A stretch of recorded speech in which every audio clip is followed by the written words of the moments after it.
Okay, so we're going to go ahead and get started. Hello, everyone. Welcome. For this presentation, Dr. Jacob Lauritzen will be speaking. He is an associate professor of English at Eastern Arizona College, where he teaches courses in composition, literature, creative writing, and publication. Prior to joining the faculty at EAC, he taught high school English for over a decade. He has previously published on the use of educational technology to provide culturally responsive instruction for Native American students, and his current research interests include open educational resources and artificial intelligence in education. When he isn't spending time with his family, he enjoys writing and directing feature films, which I personally think is very cool. Thanks for being here, and now I'll turn it over to Dr. Jacob Lortzen. All right. Thank you, Mackenzie. I appreciate that. Hello, everyone. Uh, we got the last spot of the day, so thank you for taking the time to check this out. Hopefully, we've got something valuable to share with you today. All right. So the topic for our session today is using video to make accessible and engaging OER courses. This is something that is really important to me. The first conference that I went to for OER, I was going through it was the open conference, and there was a virtual session on accessibility, and I opened it up and I was like, oh, that's what they mean by accessibility. And I was floored by it, and I've been thinking about it ever since. And it's something that's really important to me. And hopefully, as we talk today about finding ways to make our content accessible and engaging to our students for OER, and maybe using a little bit of AI, we can find ways that are both our personal approaches, but also, using current technology and best practices to help out our students. Okay, so in this session, we're going to talk about a little bit about making video. We're going to talk a little bit about AI, but mostly we're going to be focusing on our students and meeting their needs for making our resources accessible and also engaging at the same time. So these are some problems that we may run into when we're teaching. And if we don't take some time to think about them, we may have trouble recognizing what might be the cause behind these problems. So we may recognize students aren't paying attention. They may seem apathetic. They may not seem prepared for class. They may not seem like they're really understanding what's going on. And if we aren't paying attention, we might think, oh, they're lazy, they don't care, and we might misdiagnose what's actually happening, what the real problems are here. But if we look a little bit deeper, maybe we'll see that our students aren't paying attention because we aren't engaging them. Maybe they seem apathetic because they're struggling with their motivation. Maybe they aren't prepared for class because of those things we talked about. Maybe it's motivation, maybe it's engagement, but also maybe it's an issue of access or accessibility. And also, if students aren't understanding what's going on, that again, it could be comprehension, but it could also be an issue of access as well. And so these are things that we can think about and maybe even anticipate as we get to know our students better. We understand their needs, and we can also find ways to hopefully to engage them a little bit better. One of those ways might be through video. Now, in my bio, we mentioned that I make movies. I've been interested in film for a long time. So when I started teaching, it just made sense for me to start recording videos and to try to make my content accessible for my students. And I noticed a number of different things. One of which, when I made a video of me teaching something, it scaled my access to my students. It made it so that I didn't have to be there personally talking to them. They could also access my instruction, my face, my sound, my recording, even when I was asleep at night or when they were off campus or something like that. So I started to use a learning management system, an LMS, that would make it possible for my students to access my teaching. And not every video was fancy or, perfectly edited. Most of the time, it was just a recording of me explaining things the way that I would explain it to them. But I found that students sometimes even preferred using the videos over me, even when I was in the room with them. I had the privilege before I started teaching at the college of teaching high school in a computer lab. And it's an interesting way to kind of scale me to them, that there might be a video accessible. And so I'd be going around and they'd rather watch the video than me talking. And maybe because I didn't elaborate as much, maybe I was quicker and to the point, but also it gave them the ability to pause, to go back, to watch me say something again without the social anxiety of having to expose yourself and ask, hey, can you say that again? Because especially with the students that I was working with, so often if you said what, like, because you didn't hear it, they would just clam up and stop talking altogether. And that's not good. I needed to be able to engage and interact with them. So, real fast, research does support the use of video. It can be engaging, especially short videos. Even students appreciate being able to see their own teacher being the one to help it out. Another benefit of video is that it's very easy to share, but it does require access to the internet, which can be limiting in a way that being able to download a PDF file can be very easy to transport if students don't have enough internet access to be able to just download something and go back home where they may not have a good internet signal or something like that. Now, what's this have to do with OER? Well, typically when we think of OER, we aren't thinking of video. We're thinking of creating a text, maybe some images. And if we're thinking about AI can help us to do all those things, to make great texts, to speed up the process, or some interesting images to make it a little more, engaging to look at. Video is typically not what we're thinking of when we think of OER, but we can do this as well. This is how I decided to make my English 101 and 102 courses. About 2 years ago, I was getting ready to update my online courses. I'd been teaching online for about 10 years.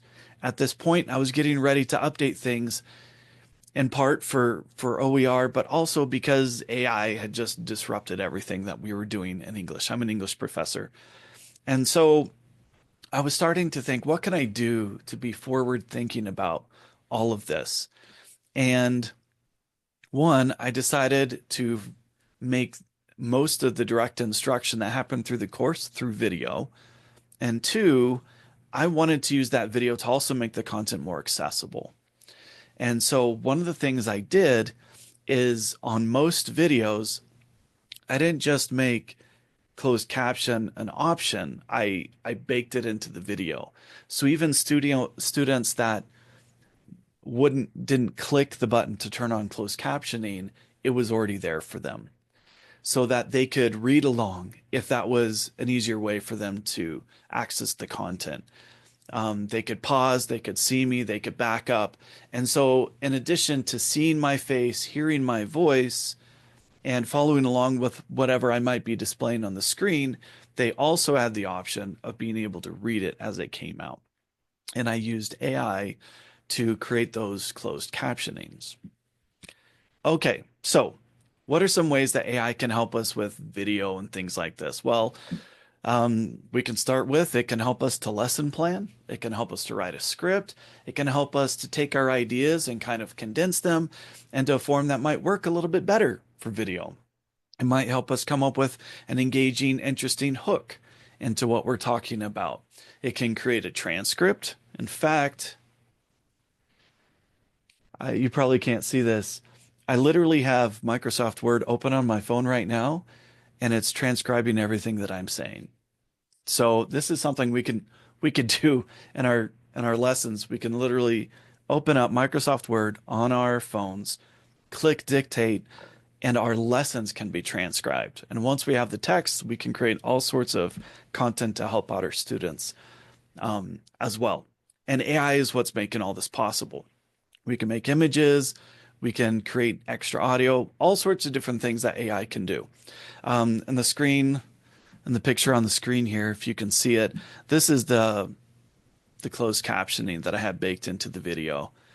This is I was giving a presentation. There's my picture in the corner, but also students were able to read along with the lesson at the same time, if that's something that they wanted to do. But with that, you could also create a transcript and post it along with the video so that they could read it. And with that, there's all sorts of different things that they can do with AI on the back end as well. Okay, so how do you make a video?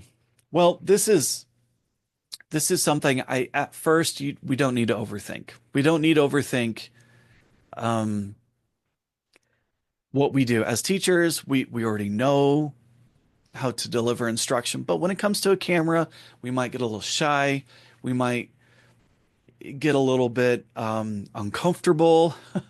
I was interviewing someone for a documentary yesterday, and as soon as the camera turned on, she got all shy and she didn't know what to say. And I just had to kind of help her calm down a little bit so she could tell the stories that we were asking her about. Okay, so just try to keep it simple at first. It doesn't have to be fancy. Our students don't expect it to be incredibly professional. Remember, most of the videos that they're watching online are not made by a professional film crew. It's someone with their phone. So you can start with your phone or some other camera that you're comfortable using. It could be a web camera, something fancier if that's what you're comfortable with. Make sure that you are in a quiet place so that you don't have conflicting sound happening. You can be close to the camera, and it makes it easier for your students to hear and to understand you. Make sure that you're in a bright place so that they can see you. It's surprising how simple those two things are to just make a video look much more interesting and engaging. If they can't hear you, students might turn off the video and we've lost their attention. Before you start talking, to avoid from rambling, plan your thoughts out. Try to figure out, how do I get this point across pretty quickly in as few words as possible? Because keeping it short or research practices support that's a good thing. That helps to keep our students' attention. But also, they can go back and they can watch it again. In person, we don't have that ability to pause and back up what we said. We just repeat ourselves. But if we're dealing with video, students can back up. They can watch it again. Try to make it visual if you can. It doesn't mean that the camera has to constantly move or that you have to cut the camera all the time and now you're over here and now you're over there. You don't have to do that. But if you can show them something, that's great. And maybe one of those things you're showing is a little transcript at the bottom of the screen. But also, in all this, don't worry about being perfect. Students may even appreciate, just seeing the humanity that you are a person, you make mistakes, you have to stumble over your words or something like that. Not something we have to be too worried about. Okay, so how do we take that video that maybe I recorded with my phone in my office, and how do I make it more accessible? Well, accessibility can mean a lot of different things. And some of the platforms that we have access to also have tools to make content more accessible. So we can think about, if our students have trouble hearing, what can I do to help them hear? If they have trouble seeing, what can I do to help them see? If they don't see themselves represented in what they see and what they hear, how can I help them feel accepted and reflected in what we do? Those are all different forms of accessibility. One of which is, what do they use and how can I get it to them? Maybe instead of using, a video recorded to Canvas, maybe I choose to post it on YouTube because our students maybe already have the YouTube app on their phone, and that's a different form of accessibility. They know how to use and to navigate YouTube. They know how to make it bigger or smaller, how to turn on settings and adjust it. Something simple as leaning into what they are likely to do can also make the content easier for them to navigate instead of making it more complex when it doesn't need to be. Plus, YouTube is really good at buffering content. It can add some automated captioning as well, so that you don't have to figure out a way to to add text onto the screen. It can do it automatically, and we can lean into some of those features as well.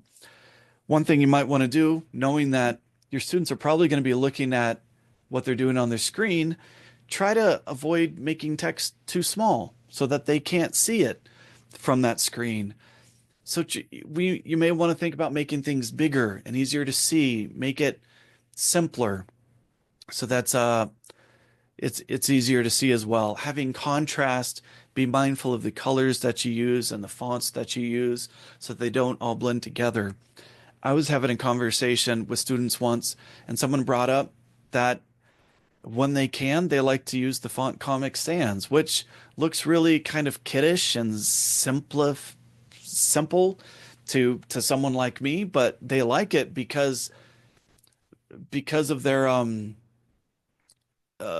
dyslexia. It makes it easier for them to recognize letters because they don't repeat the same way. They don't mix up letters as much. And so there's a number of different ways we can use the features that are already built into to make it more accessible. So don't make the text too small. Try to make things easy to see. If you can, maybe you add subtitles. We don't want to have, even though, maybe I'm posting something to YouTube and it's like, hey, you want to add music in the background, maybe we're mindful not to add something that's ultimately a distraction. If our students are easily distracted because of ADHD or it's just hard to hear, these are things that can make it difficult to focus on what it is you're trying to say. So minimizing and controlling those distractions is also an important part of making our videos accessible in a number of different ways. Okay, so I've been trying to go as quickly as I can so we can get to this part. And here we go. All right, so I want you to think about what is a concept that you teach that you can explain in just a few minutes. Can you think of something that is visually interesting that you can express in maybe 3, 4 minutes, that you can record in a video, and something that maybe you do pretty soon? Okay, so I want you to think about that.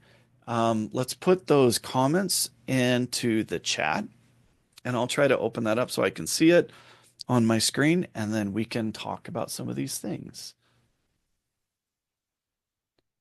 And right now, I can't find the chat.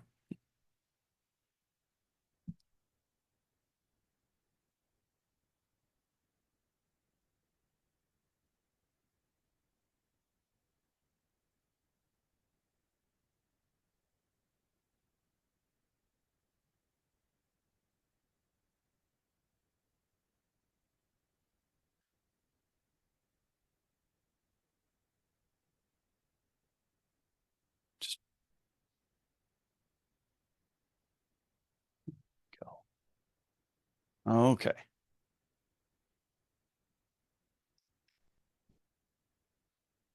All right. Nathan, notice how clear his audio is. Yeah. Okay.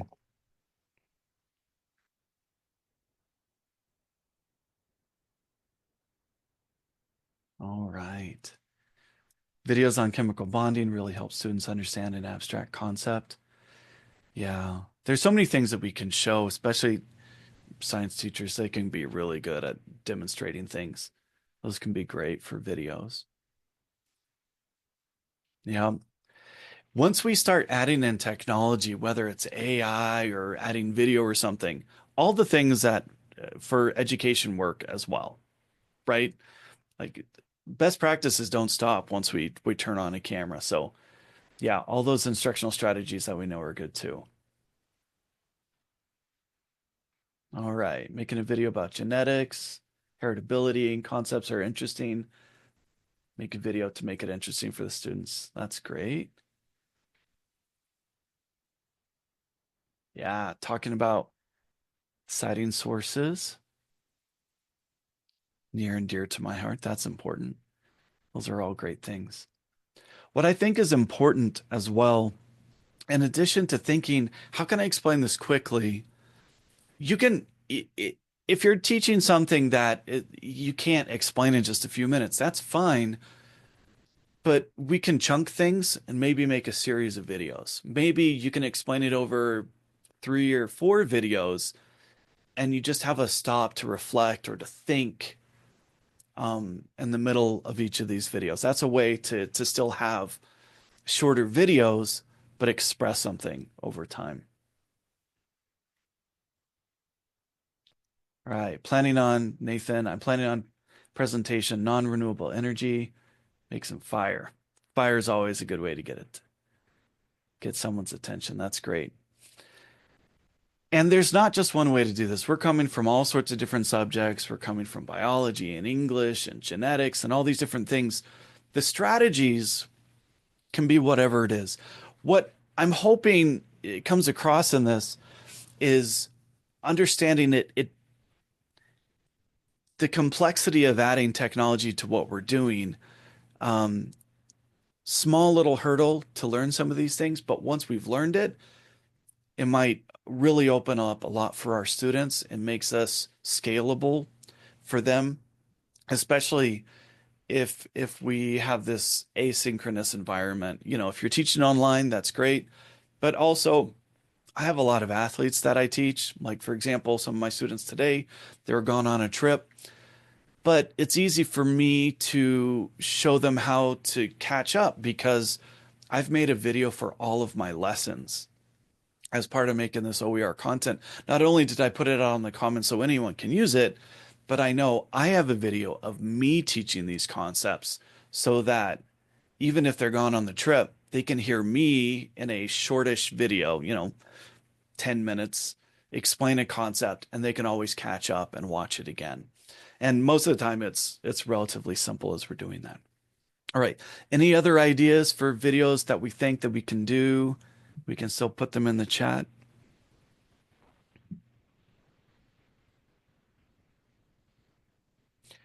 So at our institution, we take roll for every single class period. So yes, we're taking roll and we're marking that, and each teacher may have a slightly different policy on how many, whether they have to attend, so many class periods in a row that can affect them being dropped. But yeah, even though they can watch a video, they're still responsible for showing up to class. That's a good question. Not everything that I explain can be done in 10 minutes. And so you might just break it up into multiple videos. And it's kind of like the equivalent of, I open up a James Patterson novel and the text is huge and there's a lot of space on the page, but it makes me feel like I'm accomplishing something by flipping the page. Getting to the end of a short video and then starting a second video, it that break that's built in can help students almost feel like they've accomplished something. Now they're moving on to the next thing. It's a little bit easier to do that. One thing I've done is I also made just a playlist of all my videos in one spot. So they can, in theory, just watch, like 4 or 5 hours of me teaching, 50 videos. But yeah, not everything can be explained quickly. But some of the times when we're explaining something, especially if we've planned it out ahead of time, we may realize we can explain it quicker. But, maybe I just break it up into multiple videos. Maybe I introduce a concept in video one. Maybe I add some examples in video two or something like that. hmm Yeah. And you can use AI for sure to give you some ideas to simplify things as well. I find myself doing a lot of I find myself doing a lot of having conversations with AI. It's not telling me something I don't already know, but it may remind me of something I already know so I can figure out how to explain it a little more simply. Can a 10-minute video compete with 20-second videos?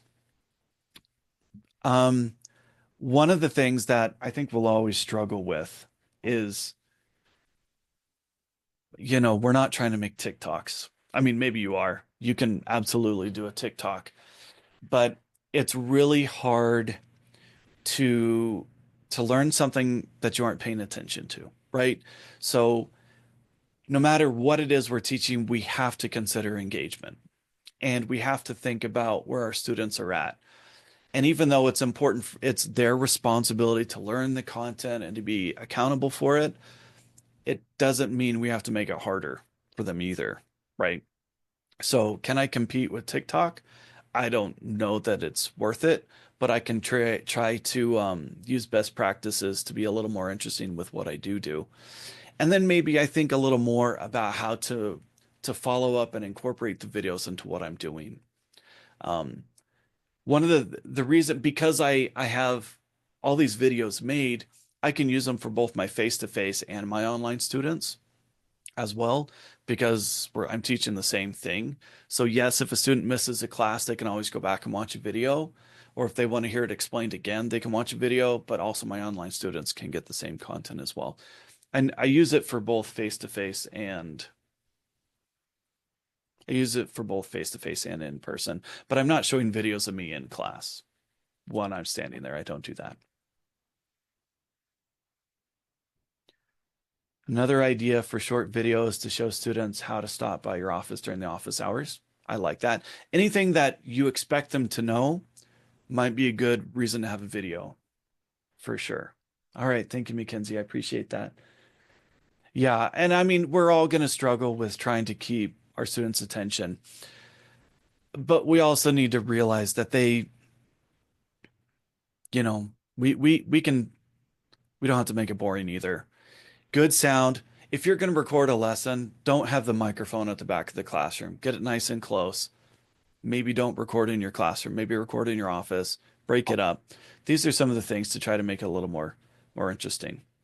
All right. Well, I just got to wrap things up. I appreciate everyone engaging with this. Um, you've been great. I appreciate your feedback and your comments as well. I If you have more questions for me, you can ask me directly. You can message me, jacob.lauritzen@eac.edu. I also have a website. I haven't put a lot of OER stuff on there yet, but I did link to this presentation if you want to check that out. So that's jacoblauritzen.com/OER. So thank you, everyone. I appreciate it. Thanks, everybody. And thank you, Dr. Jacob. That was awesome.